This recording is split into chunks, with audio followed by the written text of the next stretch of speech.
Hello guys, my name is आशीर्वाद सैनी और मैं क्लास 12 के लिए फिजिक्स का कोर्स लेकर आया हूँ जो कि हम कम से कम टाइम में कवर करने वाले हैं। विद इन 10 आवर्स के अंदर हम इसे कवर करेंगे और एनसीईआरटी रिड्यूस सिलेबस के हिसाब से हम इसे कवर करेंगे। आपके इंपॉर्टेंट डेरिवेशन भी कवर करेंगे, प्रीवियस ईयर्स के डेरिवेशंस भी, और प्रीवियस ईयर्स के हो सकता है न्यूमेरिकल भी हम क्या करें इसमें कवर करें। और एनसीईआरटी के आपको क्या करने पड़ेंगे, इसमें क्वेश्चंस करने पड़ेंगे, सॉल्व एग्जाम्पल करने पड़ेंगे और मेरे 2 से 3 बार आपको नोट्स रिवाइज करने पड़ेंगे और गारंटीड आपके 75 में से 65 मार्क्स आएंगे ही आएंगे। हम इस पूरे कोर्स को फर्स्ट यूनिट से लेके 14 यूनिट तक हम सारे का सारा विद इन 10 आवर्स के अंदर इसे पूरा करने वाले हैं। और जिस बच्चे ने अब तक कोर्स नहीं पढ़ा है या डर लग रहा है किसी को फिजिक्स से, या जो जेई मेन वाले बच्चे हैं, वो भी इसे क्या कर सकते हैं, रीड आउट कर सकते हैं और उनके भी अच्छे मार्क्स आ जाएंगे। सभी के सभी आपको नोट्स 1 to 14 यूनिट तक आपको डिस्क्रिप्शन लिंक में मिल जाएंगे और वहां से आप डाउनलोड कर लीजिए। इट डजेंट मैटर आपने अब तक पढ़ाई की है या नहीं की है, या किसी को फिजिक्स से डर लग रहा था, अभी भी उसके पास क्या है, टाइम है, थोड़ा सा अवेलेबल टाइम है।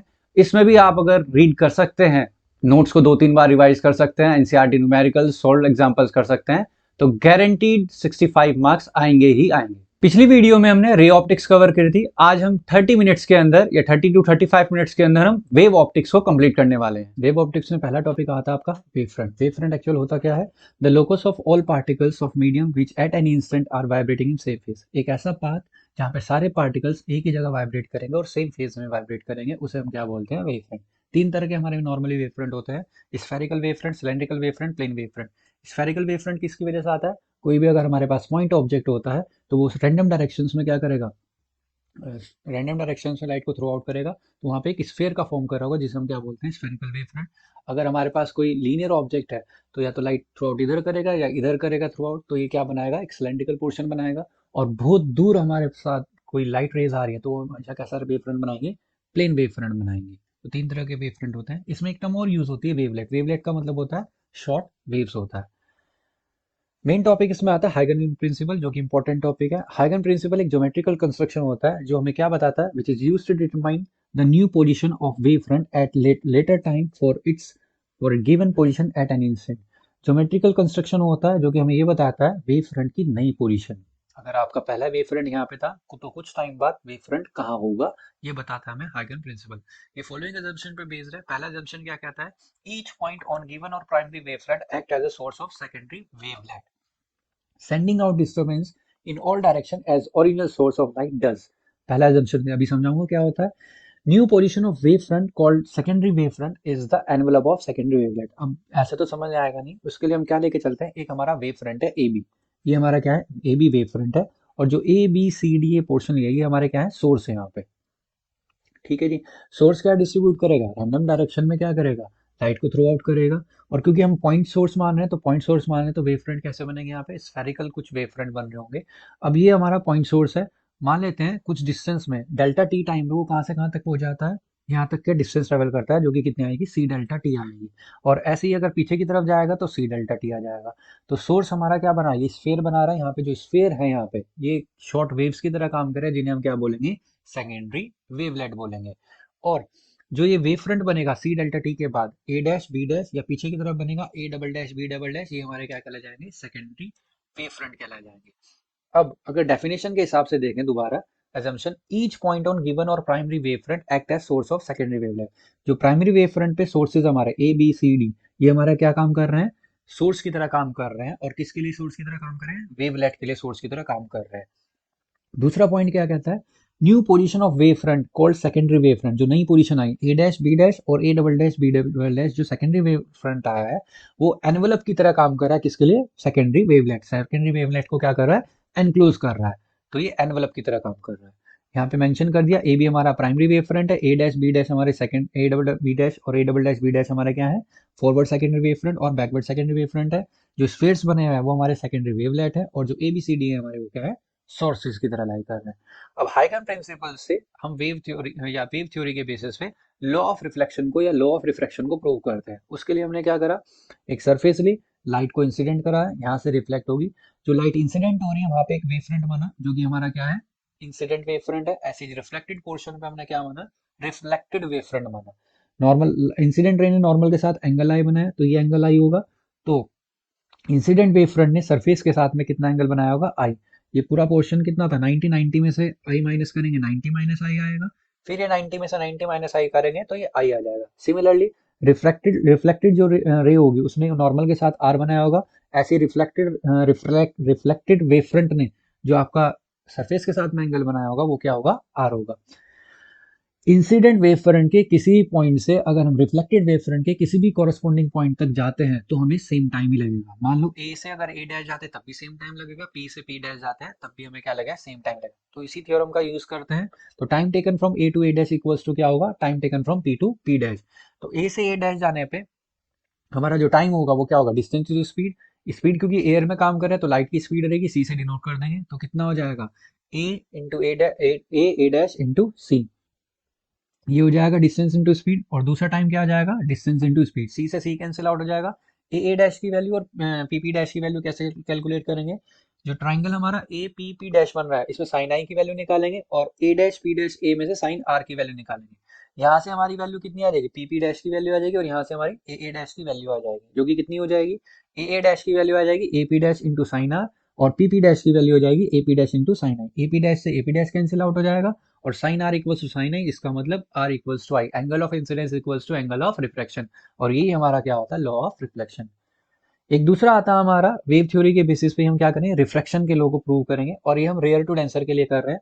तो लाइट आ रही है रेयर मीडियम से denser medium towards the normal जाएगी और इंसिडेंट रेस पे हमने इंसिडेंट वेव फ्रंट बनाया, ऐसे रिफ्रैक्टेड रेस पे हमने रिफ्रैक्टेड वेव फ्रंट बनाया। ये एंगल हमारा आई हो जाएगा और ये एंगल हमारा आर हो जाएगा। यहाँ पे भी सेम फिनोमेना वही, इंसिडेंट वेव फ्रंट के किसी पॉइंट से कॉरस्पॉन्डिंग पॉइंट पे रिफ्लेक्टेड वेव फ्रंट के जाने में सेम टाइम पीरियड लगेगा, मतलब ए से ए डैश और पी से पी डैश जाने में सेम टाइम लगेगा।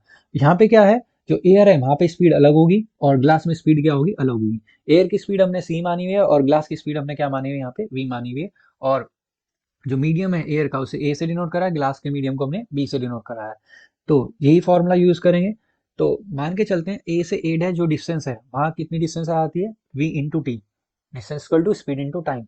ऐसे ही पी से पी डैश वाली यहाँ पे मिस हो गया, ये पी से पी डैश वाली डिस्टेंस जो आ जाएगी वो कितनी है, स्पीड इंटू टाइम। स्पीड क्या होगी यहाँ पे सी और टाइम क्या लेके चल रहे हैं, सेम टी लेके चल रहे हैं। फिर ये ट्राइंगल जो ए पी और पी डैश है इसमें साइन आई की वैल्यू निकालेंगे तो आ जाएगी ये, और ऐसे ही ए डैश और पी डैश में साइन आर की वैल्यू निकालेंगे ये आ जाएगी। साइन अपॉन साइन आर करेंगे तो ये आ जाएगा ए पी डैश से A P dash cancel out, P P dash की वैल्यू हमें पता है C into T, A dash की वैल्यू पता है वी इंटू टी, टी से टी कैंसिल आउट हो जाएगा, बचेगा क्या, सी अपॉन वी। और sine I upon I sine R equals to C by V हमारा क्या होता है, रिफ्रैक्टिव इंडेक्स होता है। तो sine I upon I sine R equals to क्या हो जाएगा, रिफ्रैक्टिव इंडेक्स। यही हमारा क्या होता है, स्नेल्स लॉ। और सेम प्रोसेस के थ्रू हम क्या कर सकते हैं, डेंसर टू रेयर के लिए भी लेके आ सकते हैं।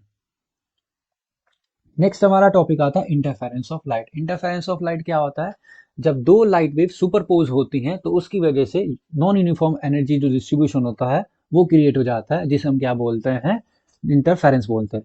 The phenomena of non uniform distribution of energy in the medium due to superposition of two light waves. दो लाइट वेव्स की वजह सुपरपोज करने की वजह से जो नॉन यूनिफॉर्म एनर्जी का डिस्ट्रीब्यूशन हो जाता है उस फिनोमिना को हम क्या बोलते हैं, इंटरफेरेंस बोलते हैं।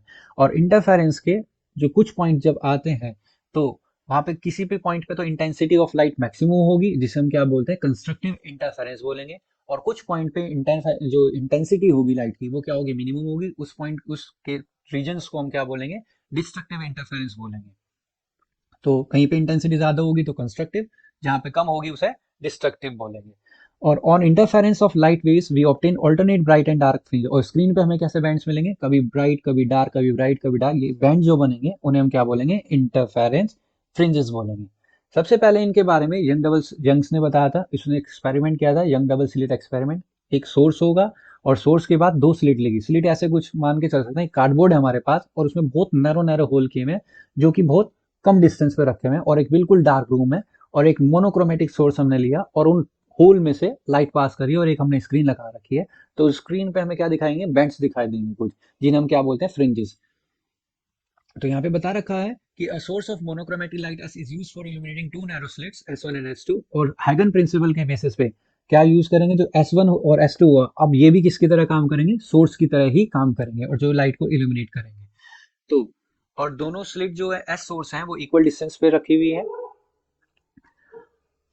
अब यहाँ से हमने डार्क लाइन को मैंने क्या माना हुआ है, क्रस्ट माना हुआ है, और डॉटेड लाइन को मैंने क्या माना हुआ है, ट्रफ माना है। तो इसमें वेव में आपका क्रस्ट और ट्रफ आता ही है, तो यहाँ से क्रस्ट और ट्रफ, जब क्रस्ट क्रस्ट से मिलेगा या ट्रफ ट्रफ से मिल रहा होगा, दो वेव्स में जब ऐसा क्रस्ट क्रस्ट से मिल रहा होगा और ट्रफ ट्रफ से मिल रहा होगा, तब इंटेंसिटी क्या हो जाएगी, मैक्सिमम हो जाएगी। और इंटेंसिटी मैक्सिमम होगी तो उसका मतलब कंस्ट्रक्टिव इंटरफेरेंस हो रहा होगा। और जब crest of one wave falls on the trough of other या trough of one wave falls on the crest of other, तब आपकी इंटेंसिटी क्या हो जाएगी, कम हो जाएगी, और एम्पलीट्यूड भी क्या हो जाएगा, कम हो जाएगा। तब आपका चला जाएगा डिस्ट्रक्टिव इंटरफेरेंस। और स्क्रीन के बिल्कुल सेंटर पे हमेशा हमें ब्राइट लाइट ही मिलेगी, मतलब कि कंस्ट्रक्टिव इंटरफेरेंस ही मिलेगा। और जो बैंड्स बन रहे हैं B1 D1 ये ऐसे बन रहे हैं, इन्हें हम फ्रिंजेस बोलते हैं। तो डायग्राम में क्लियरली शो करा है, जहाँ पे ट्रफ ट्रफ से और क्रस्ट क्रस्ट से मिल रहा है तो वो क्या मिल रहा होगा, ब्राइट। और जहाँ पे क्रस्ट ट्रफ या ट्रफ क्रस्ट मिल रहे होंगे वहां पे क्या मिल रहा है, हमें डार्क मिल रहा है। अब अगर हमें सेम विड्थ की और सेम एम्पलीट्यूड की आपका फ्रिंजेस चाहिए होती हैं, तो हमें सस्टेन इंटरफेरेंस एक फिनोमेना होता है, उसका यूज करना पड़ता है। तो सस्टेन इंटरफेरेंस एक्चुअल में होता क्या है, sustain the interference pattern in which position of maximum and minimum intensity of light remain fixed at all points on the screen. जब हर पॉइंट पे स्क्रीन की जो विड्थ होती है किसकी, मैक्सिमम और मिनिमम इंटेंसिटी की सेम हो जाए, तो वो आपका क्या कहला जाता है, सस्टेन इंटरफेरेंस कहला जाता है। और सस्टेन इंटरफेरेंस के लिए हमारी कुछ कंडीशंस होती हैं। कंडीशन क्या क्या होती हैं, पहले दोनों सोर्स क्या होने चाहिए, कंटिन्यूसली एमिट होना चाहिए, कंटिन्यूसली लाइट को एमिट करने चाहिए। ऐसा ना हो थोड़ी देर बाद एक स्लिट बन जाए या थोड़ी देर बाद दूसरी स्लिट बने, कंटिन्यूसली एमिट करेंगे। वेवलेंथ जो लाइट यूज कर रहे हैं उन दोनों की सेम होनी चाहिए, एम्पलीट्यूड सेम होना चाहिए, और या दोनों वेव का जो फेज डिफरेंस है वो या तो कांस्टेंट हो या बिल्कुल दोनों के दोनों सेम फेज में हो। और दोनों जो सोर्सेज S1 और S2 हैं वो क्या क्लोजली लाई करने चाहिए, और उनका जो ओपनिंग पोर्शन है वो भी क्या होना चाहिए, नैरो होना चाहिए। अगर ये कंडीशन सारी हैं हमारे पास तो सस्टेन इंटरफेरेंस होगा, मतलब कि ब्राइट और डार्क की जो विड्थ आएगी वो हमेशा सेम आएगी, और पैटर्न भी हमेशा क्या आएगा, सेम आएगा, वरना नहीं आएगा। एक टर्म इसमें और आती है कोहेरेंट सोर्सेज। कोहेरेंट सोर्सेज, अगर हम कोहेरेंट सोर्सेज का यूज करते हैं तभी हमें सस्टेन इंटरफेरेंस मिलेगा। कोहेरेंट सोर्सेज कौन से होते हैं, ऐसे सोर्सेज जिनकी जो लाइट, जिसमें लाइट एमिट कर रही हो वो हमेशा सेम फ्रीक्वेंसी वाली लाइट हो और सेम वेवलेंथ। वेवलेंथ मतलब कि कलर भी क्या हो, सेम हो। ऐसा ना हो कि कलर दोनों स्लिट्स का अलग अलग हो जाए, सेम होना चाहिए। तो सेम फ्रीक्वेंसी और सेम वेवलेंथ और स्टेबल फेज डिफरेंस अगर होगा तो वो आपके कोहेरेंट सोर्स कहला जाएंगे। नेक्स्ट हमारा टॉपिक इसमें आता है condition for constructive and destructive interference. Condition क्या, कंस्ट्रक्टिव और डिस्ट्रक्टिव हमने पहले ही पढ़ा था। कंस्ट्रक्टिव कौन सा होता है, जहाँ पे इंटेंसिटी मैक्सिमम होती है और जहाँ पे मिनिमम होती है वो डिस्ट्रक्टिव इंटरफेरेंस कहला जाता है। कंडीशन निकालने के लिए हमने अरेंजमेंट किया जो कि यंग डबल स्लिट एक्सपेरिमेंट में बताया गया था। इसमें एक सोर्स लिया और दो स्लिट लिए, मतलब कि दो नैरो होल हैं जिनसे light, monochromatic source of light क्या करेगी, पास करेगी। एक स्क्रीन है, सपोज करते हैं एक वेव S1 स्लिट के थ्रू गई है और एक वेव S2 स्लिट के थ्रू गई है, और दोनों इंटरसेक्ट हो रही है एक पी पॉइंट पे जहाँ पे इंटरफेरेंस हो रहा है। मैक्सिमम होगा मिनिमम होगा इसके बाद में बात करेंगे। हम मान के चलते हैं कि एक वेव की जो डिस्प्लेसमेंट है वो कितनी है, पहली वाली वेव की y1 equals to a1 sine omega T, और दूसरी वेव की डिस्प्लेसमेंट है y2 equals to a2 sine omega T plus five. Five क्या है, यहाँ पे हमने फेज डिफरेंस लिया है जो कि कांस्टेंट फेज डिफरेंस है। प्रिंसिपल सुपरपोजिशन के बेसिस पे हम क्या कर सकते हैं, दोनों वेव को ऐड कर सकते हैं। तो y इक्वल्स टू कितना हो जाएगा, y1 प्लस y2। y1 और y2 की वैल्यू पुट करेंगे। अब यहाँ पे sine omega T plus five का फॉर्मूला लगाएंगे, जो कि क्या होता है, साइन एक्स प्लस वाई का फॉर्मूला होता है sine X cos Y plus cos X sine Y. यहाँ पे लगाया जो कि आ जाएगा sine omega T cos Y plus cos omega T sine five. ए2 की मल्टीप्लाई करेंगे और रीअरेंज करेंगे। साइन ओमेगा टी दो टर्म में से कॉमन आ जाएगा हमारे पास, तो साइन ओमेगा टी बाहर आ गया, ब्रैकेट में बचेगा a1 plus a2 cos five, और दूसरे वाली टर्म में से a2 साइन फाइव को कॉमन ले लेंगे और आ जाएगा ये कॉस ओमेगा टी आ जाएगा। अब यहाँ पे दोबारा हमें साइन का फॉर्मूला बनाना है, तो साइन ओमेगा टी के साथ में जो ये पूरी टर्म है ये कैसी होनी चाहिए, कॉस की होनी चाहिए, और जो कॉस ओमेगा टी के साथ टर्म है a2 साइन फाइव, ये वाली टर्म कैसी होनी चाहिए, साइन की। तो हम इन्हें लेट कर लेते हैं कि a1 plus a2 cos five हमारी कितनी है, a कॉस थीटा है, और a2 साइन फाइव हमारे पास कितना है, a साइन थीटा है। ये दोनों वैल्यू जब पुट करेंगे y में तो हमारी कंडीशन कुछ इस तरह से आएगी, a cos omega T sine omega cos theta into sine omega T plus a sine theta cos omega T. a को कॉमन ले लेंगे और रिलेशन हमारा आ जाएगा a sign omega T plus theta, दोबारा से वही साइन एक्स प्लस वाई का क्या बन जाएगा, फॉर्मूला। ये इक्वेशन हम 11th क्लास में एसएचएम में पढ़ते हैं। तो ये वाली इक्वेशन ये शो कर रही है कि हमारा जो डिस्प्लेसमेंट है वो किसमें है, एसएचएम में, सिंपल हार्मोनिक मोशन में है।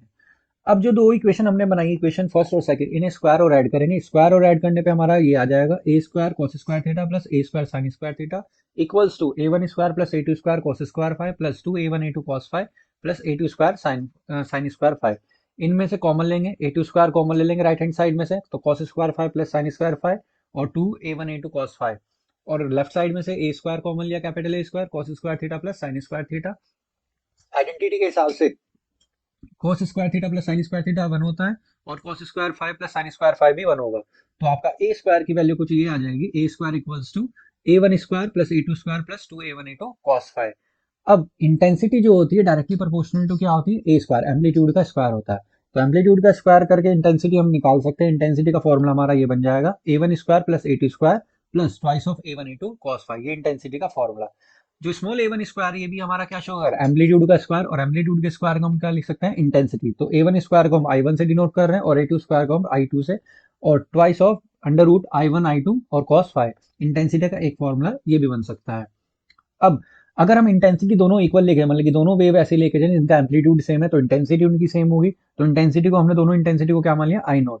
फोर्थ इक्वेशन में पुट करते हैं तो I naught plus twice of under root of I naught square cos 5 आ जाएगा। और सॉल्व करने के बाद 2 आई नोट इसमें से कॉमन आ जाएगा, 1 प्लस कॉस 5 बचेगा। 1 प्लस कॉस 5 का एक फॉर्मूला होता है 2 कॉस स्क्वायर 5/2, पुट करेंगे और सॉल्व करके हमारा इंटेंसिटी का एक फॉर्मूला ये आ जाता है, I equals to 4 I naught of cos square 5/2। ये फॉर्मूला तब आएगा जब हमारी जो वेव्स है उनका एम्पलीट्यूड क्या होगा, सेम होगा। अब हमें इसमें कंडीशन निकालनी थी कंस्ट्रक्टिव इंटरफेरेंस और डिस्ट्रक्टिव। कंस्ट्रक्टिव इंटरफेरेंस तब होगा जब हमारी इंटेंसिटी मैक्सिमम होती है। इंटेंसिटी का हमने एक फॉर्मूला निकाला था ऊपर, इंटेंसिटी मैक्सिमम तभी हो सकती है जब cos फाई की वैल्यू भी क्या होगी, मैक्सिमम। और cos फाई की वैल्यू मैक्सिमम क्या होती है, 1 होती है।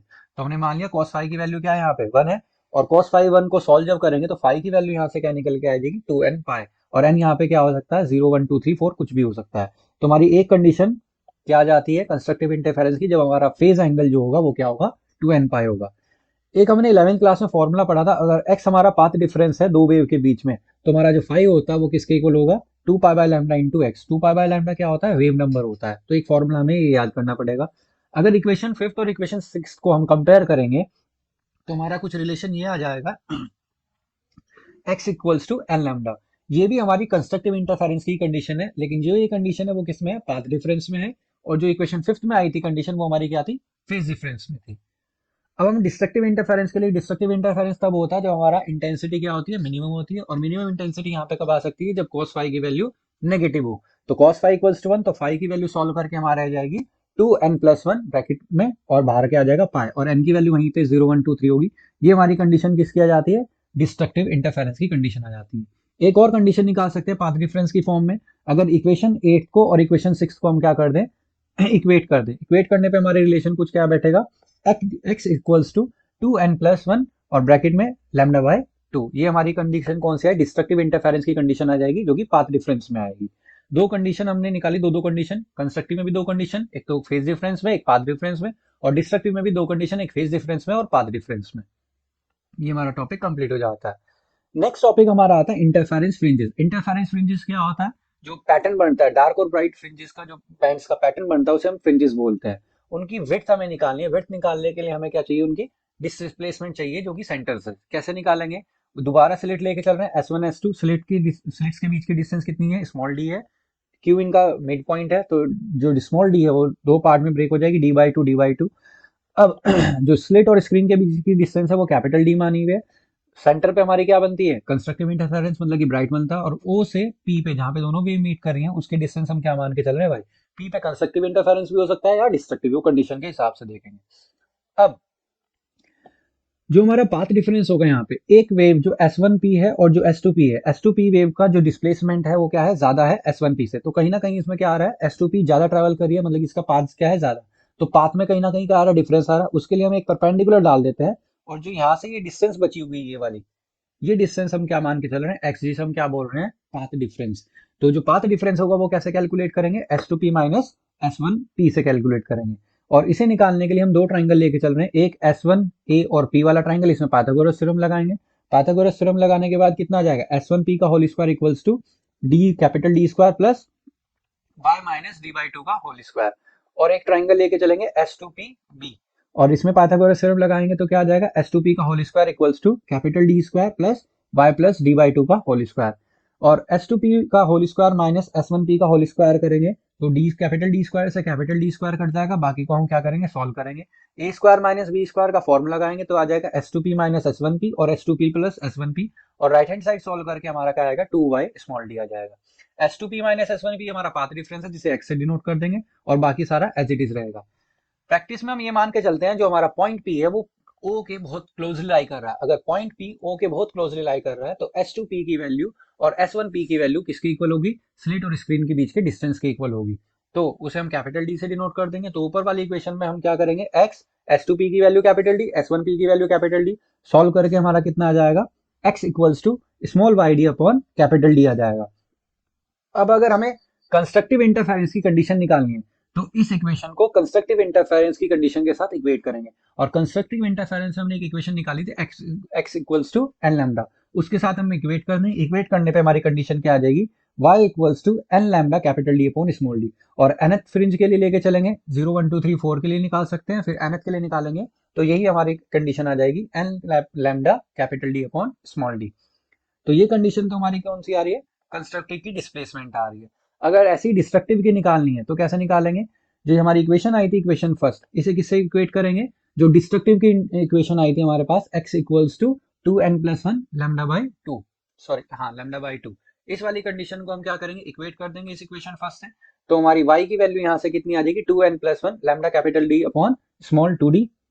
और nth फ्रिंज के लिए लेके चलेंगे तो y n dash equals to 2n+1 lambda capital D upon small d। y n dash इसलिए लिया है, y n कंस्ट्रक्टिव के लिए लेके चल रहे थे और y n डैश डिस्ट्रक्टिव के लिए मिनिमम के लिए लेके चल रहे हैं। अब दोनों हमारे पास डिस्प्लेसमेंट आ गई है। अब हमें निकालनी है विड्थ। विड्थ कैसे कैलकुलेट करेंगे? दो डार्क के बीच में कौन सी आपकी फ्रिंज होगी? ब्राइट होगी। और दो ब्राइट के बीच में कौन सी होगी? डार्क होगी। तो अगर हमें डार्क फ्रिंज निकालनी है तो nth ब्राइट में से हमें क्या करना है? उससे पहले वाली ब्राइट की इक्वेशन को क्या करना पड़ेगा? माइनस करना पड़ेगा। तो वो ब्राइट की इक्वेशन मैंने yn से डिनोट करी थी, तो yn माइनस yn माइनस 1।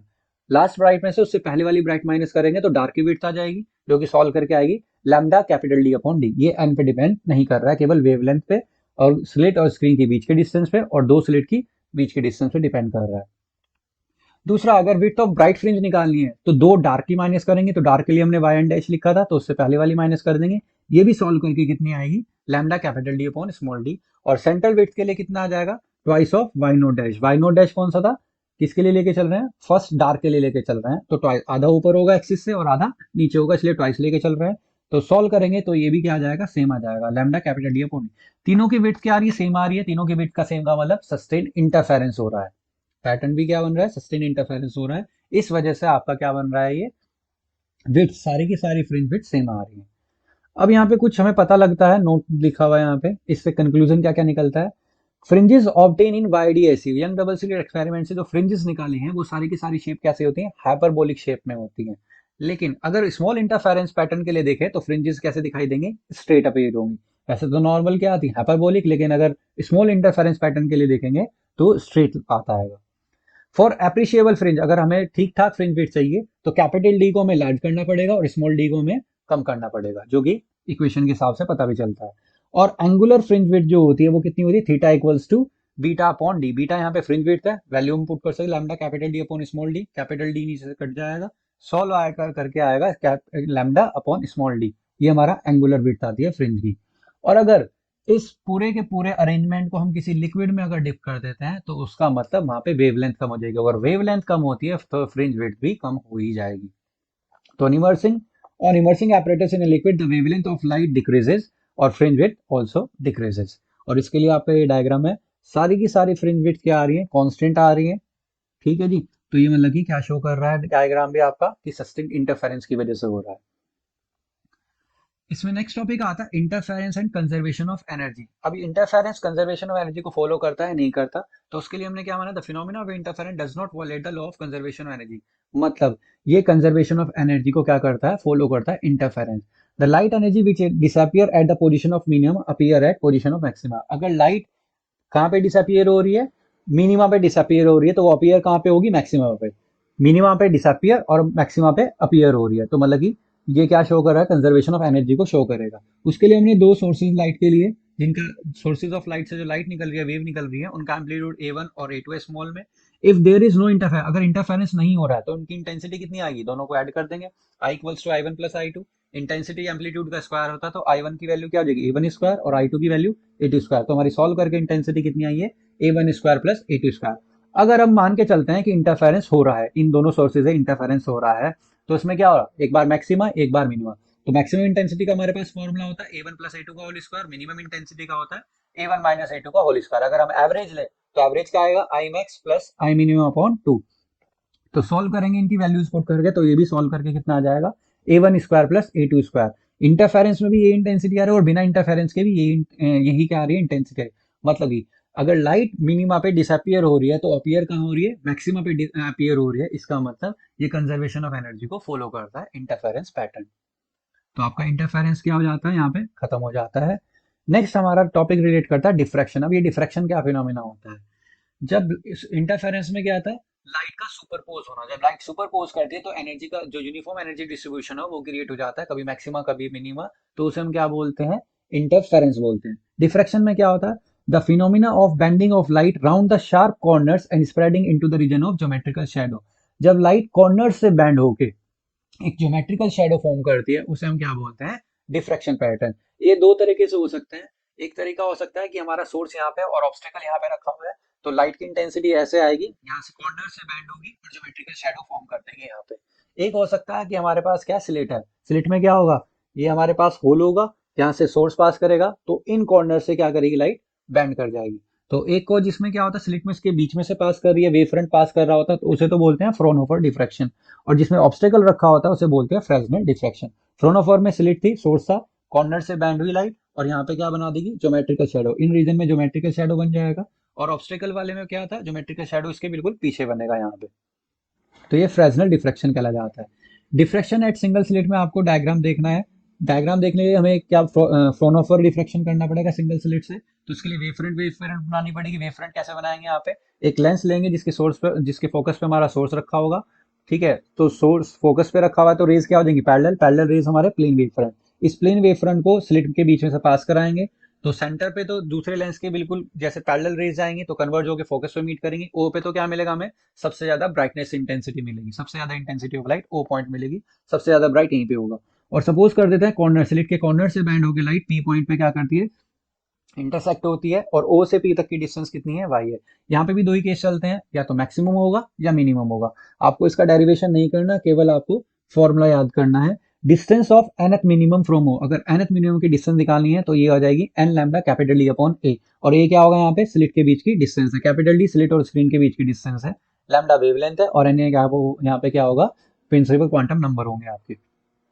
और distance of nth maximum, maximum की इक्वेशन क्या आती है, Y N dash equals to 2n plus 1 lambda capital D upon 2a। ये केवल दोनों फॉर्मूले याद रखने हैं।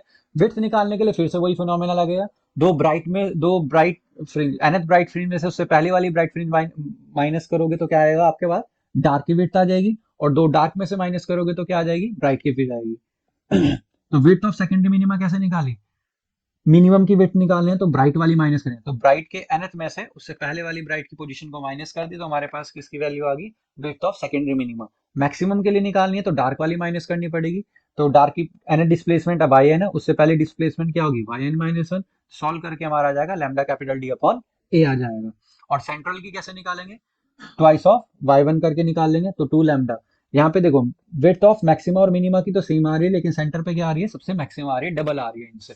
और इसके लिए डायग्राम कैसा बनता है, ये जैसे जैसे आपकी डिस्टेंस बढ़ती रहेगी आपकी इंटेंसिटी धीरे धीरे क्या होती रहेगी, कम होती रहेगी। तो सबसे ज्यादा किस पे आ रही है, डायग्राम में शो किया जा रहा है सेंट्रल मैक्सिमा सबसे ज्यादा है। और जैसे डिस्टेंस बढ़ेगी तो इंटेंसिटी धीरे धीरे कम होती रहेगी और एक टाइम पे आके बिल्कुल ही खत्म हो जाएगी। तो इसमें नोट लिखा हुआ है, in diffraction pattern produced by single slit intensity of secondary maxima goes on decreasing with the order of the maxima. It is because with increase in n the wavelet from lesser and lesser part of slit produce constructive interference to form secondary maxima। जैसे जैसे आपकी distance बढ़ती रहेगी वैसे वैसे ये secondary maxima भी क्या होता रहेगा, कम होता रहेगा और इंटेंसिटी भी आपकी कम होती रहेगी। यहाँ पे आपका वेव ऑप्टिक्स यही आ जाती है। That's all for today. I hope आप सबको समझ में आया होगा। अगर किसी को क्वेरी है तो आप कमेंट सेक्शन में डाल दीजिएगा, मैं उसे रिजॉल्व करने की कोशिश करूंगा। दिस इज आशीर्वाद सैनी साइनिंग ऑफ।